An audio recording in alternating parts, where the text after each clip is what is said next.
کے یہ real time questions پرچیوں کی شکل میں میرے پاس آ چکے ہیں، انشاءاللہ میں انہیں بعد میں ڈسکس کروں گا. پہلے آج کا کرنٹ افیئر ہم ڈسکس کر لیں.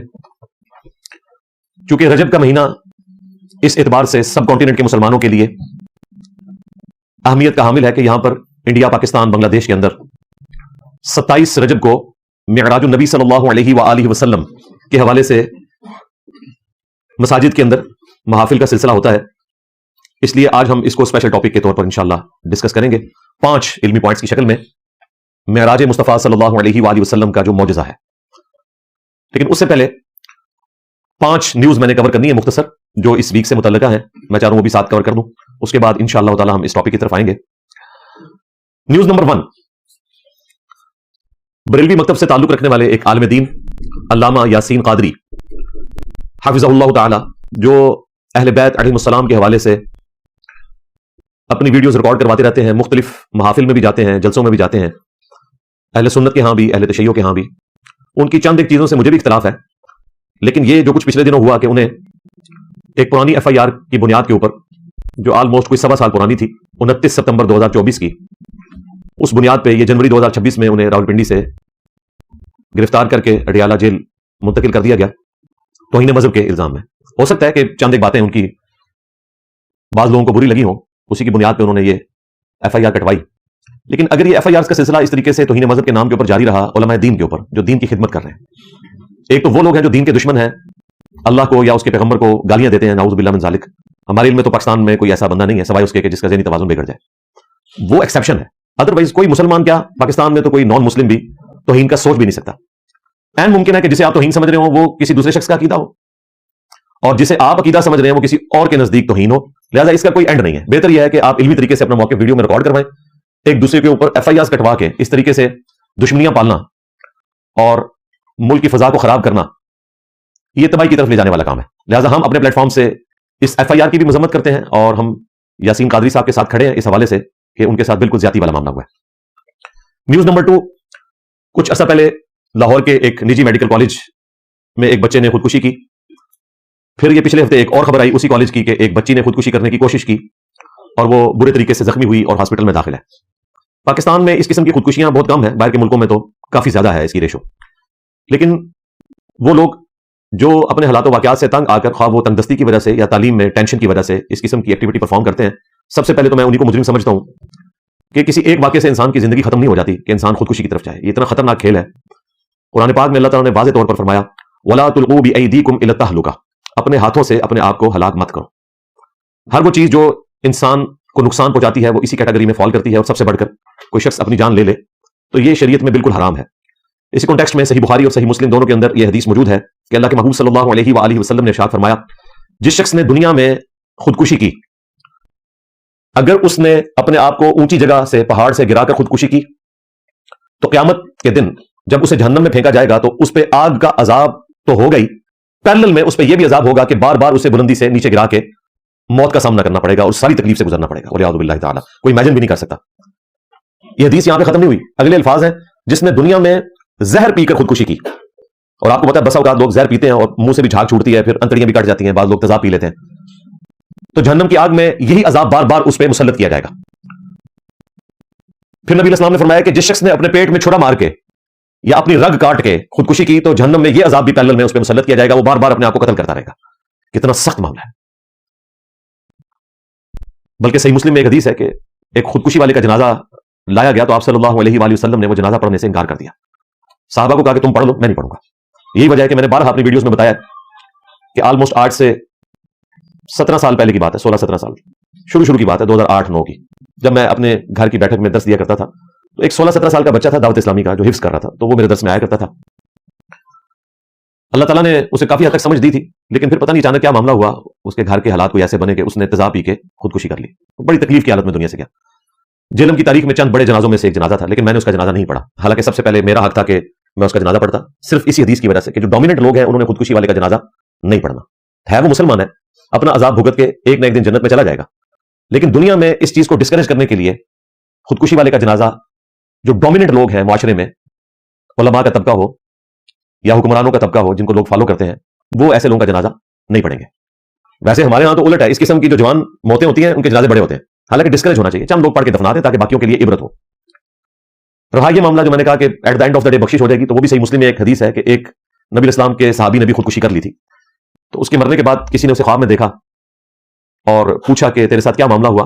تو اس نے اپنا ہاتھ چھپایا ہوا تھا. اس نے کہا کہ ہجرت کی برکت سے, نبی اسلام کے ساتھ ایمان لانے کی برکت سے اللہ نے مجھے بخش دیا. اس گناہ کی پاداش میں مجھے ایسا کوئی سزا نہیں دی سوائے اس کے کہ یہ میرا ہاتھ درست نہیں کیا جس کی رگ میں نے اپنے ہاتھوں سے کاٹی تھی.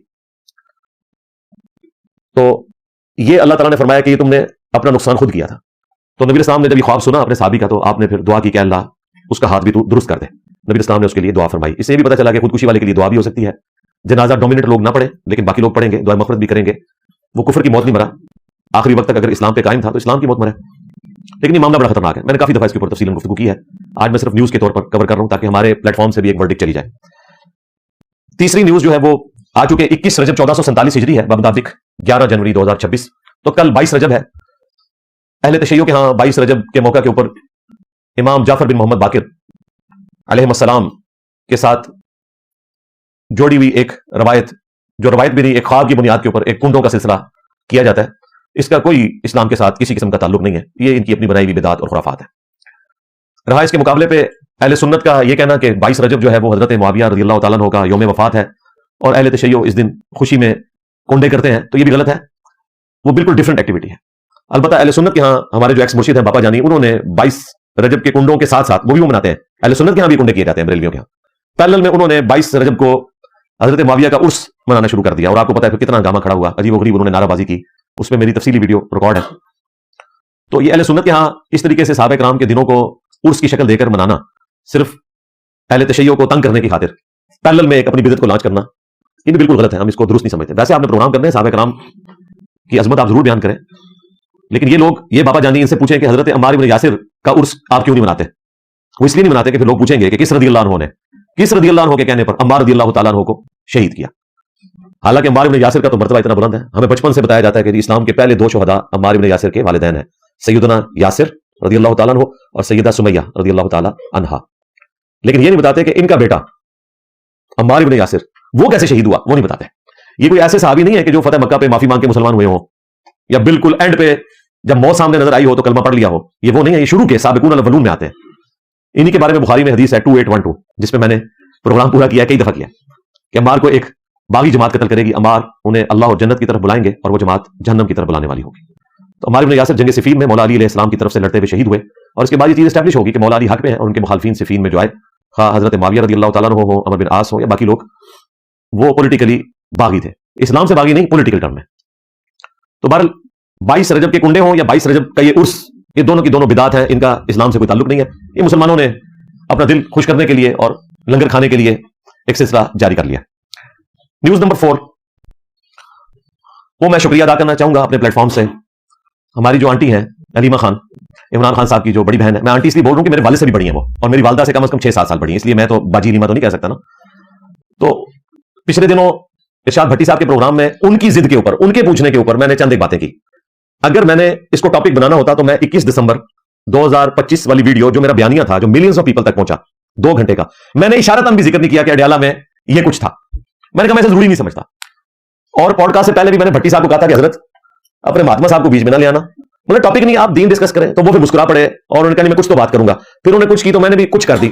کافی ساری باتیں ان کو میں نے اللہ سے ان کیمرہ بتائی, آن کیمرہ نہیں بتائی. پھر کچھ شاہزیب خانزادہ کے پروگرام میں ہو گئی, کچھ ریحان طارق صاحب کے پروگرام میں ہو گئی. تو وہ پکڑ کے پی ٹی آئی والوں نے بجائے اس کے کہ شکر ادا کرتے کہ یار ایک بندہ اندر سے ہو کے آیا اور اس نے کنفرم کر دیا کہ ہمارے لیڈر بالکل ٹھیک ہے, ان کو مصیبت پڑ گئی, ٹھیک کیوں نکلا ہے, ہم نے تو بتانا ہے کہ یہ بندہ بڑی بری حالت میں ہے تاکہ ہمیں اور ڈالر ملے یوٹیوبرز کو. میں آپ کو وثوق سے کہتا ہوں, میں اگر ان کو یہ کہتا نا کہ جی میں نے اپنی آنکھوں سے دیکھا ہے کہ انہیں روزانہ جہاز بنایا جاتا تھا, ہاں جیل کی ٹرم ہے یہ, لو جیل کی اور ٹرم لے لو, جیل میں ایک جہاز بنانا بھی ہوتا ہے. جو لوگ تنگ کرتے ہیں نا بہت زیادہ, ویسے جیل کی پولیس بڑی کوآپریٹو ہے, لیکن اگر یہ جو چرسی پولٹری قسم کے لوگ ایک دوسرے سے لڑتے ہیں, گالی گلوچ کرتے ہیں, پھر ان کو وہ جہاز بناتے ہیں. جہاز بنانا یہ ہے کہ 4 بندے ہوتے ہیں, 2 جو ہے اس کے بازو پکڑ لیتے ہیں اور 2 ٹانگیں, اور اس کو ہوا میں پھر اڑاتے ہیں اور پھر اس کی کرتے ہیں پٹائی. پھر وہ جہاز ایسا لینڈ کرتا ہے کہ دوبارہ اڑتا نہیں ہے. تو اگر میں یہ بتاتا کہ جی خان صاحب کو روزانہ جہاز بنایا جاتا تھا اور ان کی چیخیں میں اپنے کانوں سے سنتا تھا, آپ نے دیکھنا تھا انہوں نے کہنا تھا انجینئر صاحب سے سچا انسان ہی کوئی نہیں ہے. میں ایسی بات کیوں کرتا؟ اور جو باتیں میں نے کہی, ایک ایک بات میری آبزرویشن ہے. اور پھر وہ صحافی جن لوگوں نے آج تک کبھی چکیاں دیکھی نہیں ہیں, وہ باہر بیٹھ کے اتنے وثوق سے, اور نہیں جی نہیں وہ ہمیں پتا ہے ہم اندر گئے ہیں, تو ہم کو اندر وڑن نہیں دینا اللہ بندو. وہ تو آنٹی لیما کہہ رہی ہے ہمیں کبھی اندر نہیں جانے دیا, جو خونی رشتہ ہے.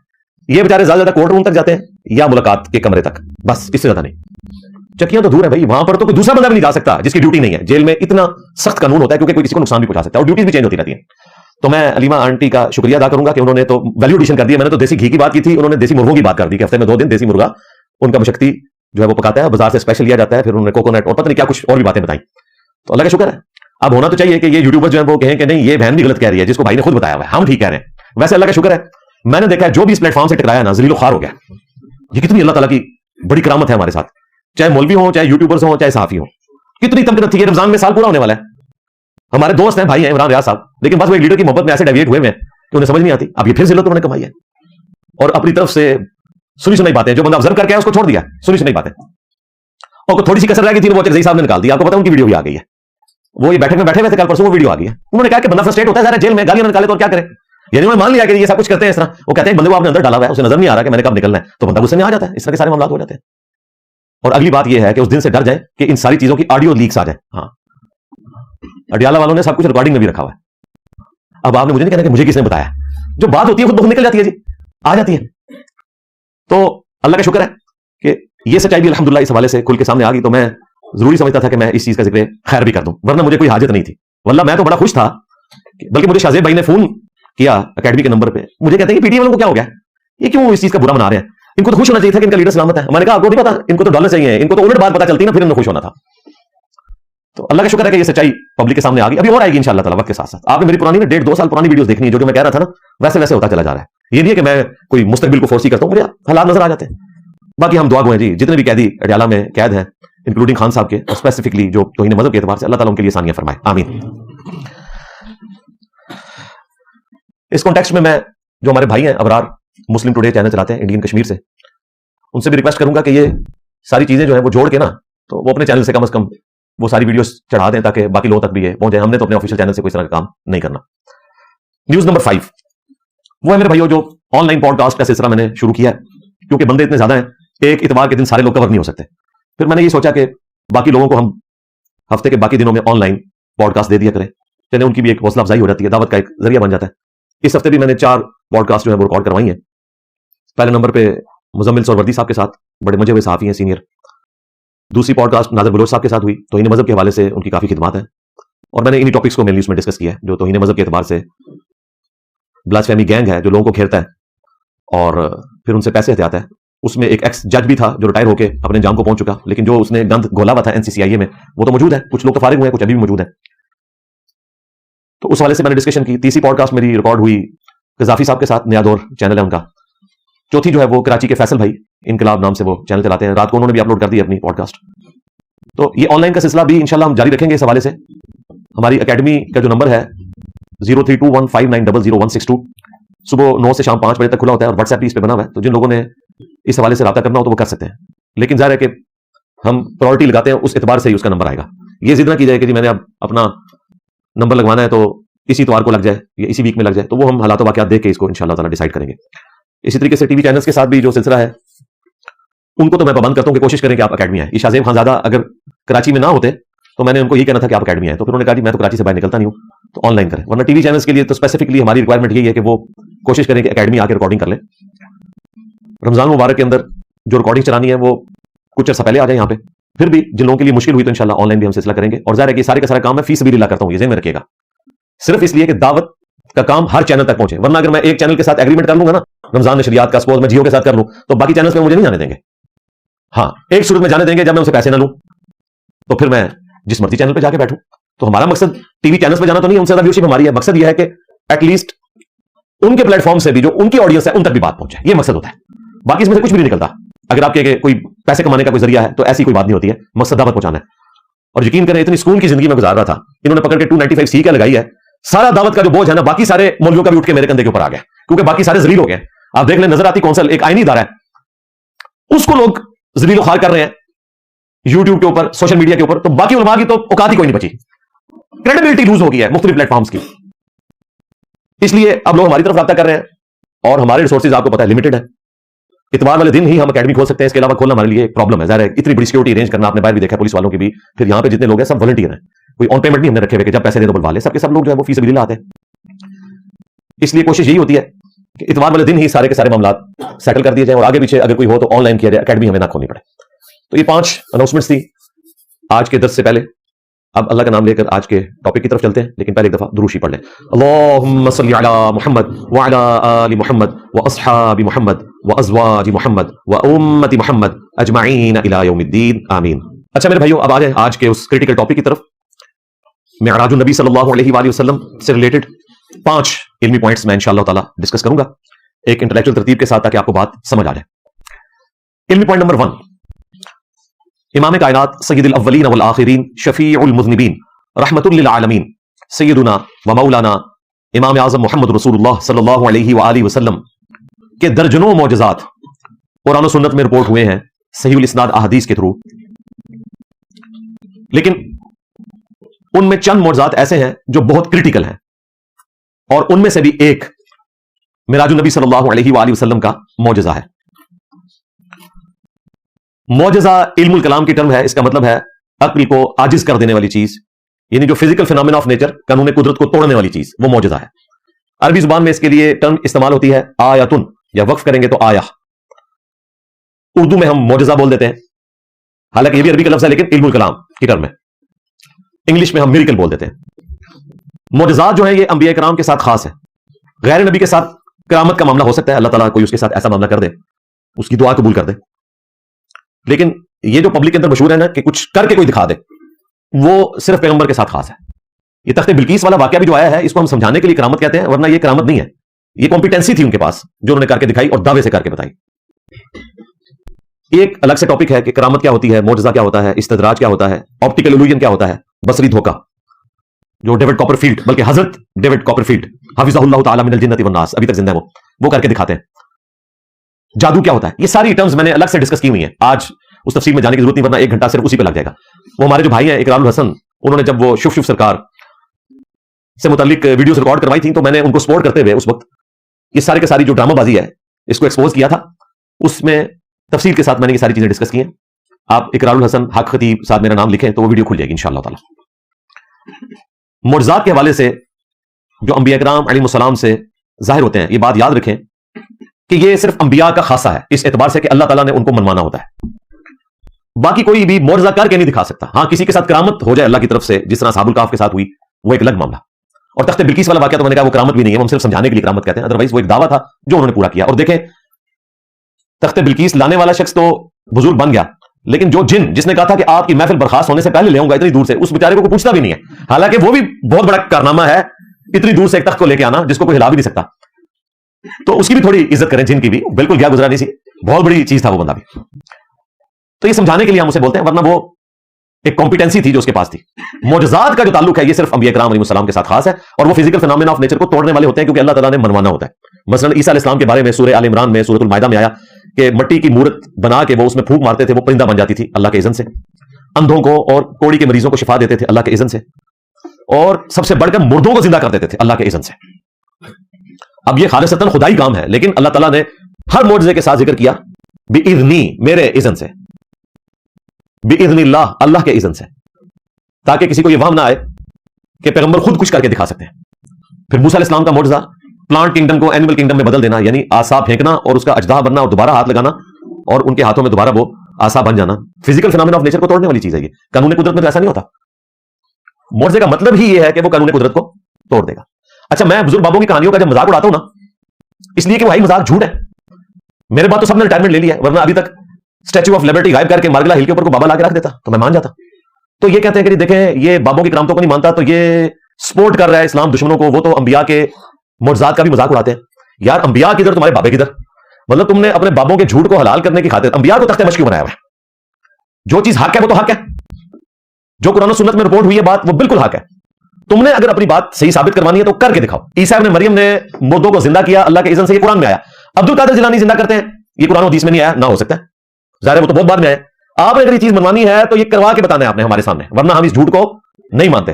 اور آپ کا دعویٰ ہے کہ غوث کتب ابدال تو قیامت تک رہیں گے, تو اس وقت دنیا میں کوئی غوث ہوگا نا, اس کو کوئی یوٹیوب چینل بھی بنا. ہاں دنیا میں جو بھی کسی فیلڈ کا ایکسپرٹ ہے اس نے اپنا یوٹیوب چینل بنایا ہوا ہے. ایک بندہ پچھلے 17 سالوں سے آئی تھی ٹھہر کے رکھتی تھی تھوڑی, انہیں چھڑے ہی کچھ نہیں انہیں تھوڑا. بھائی بزرگوں نے لانچ کرو, نکلن کو کارنامہ کر کے دسن.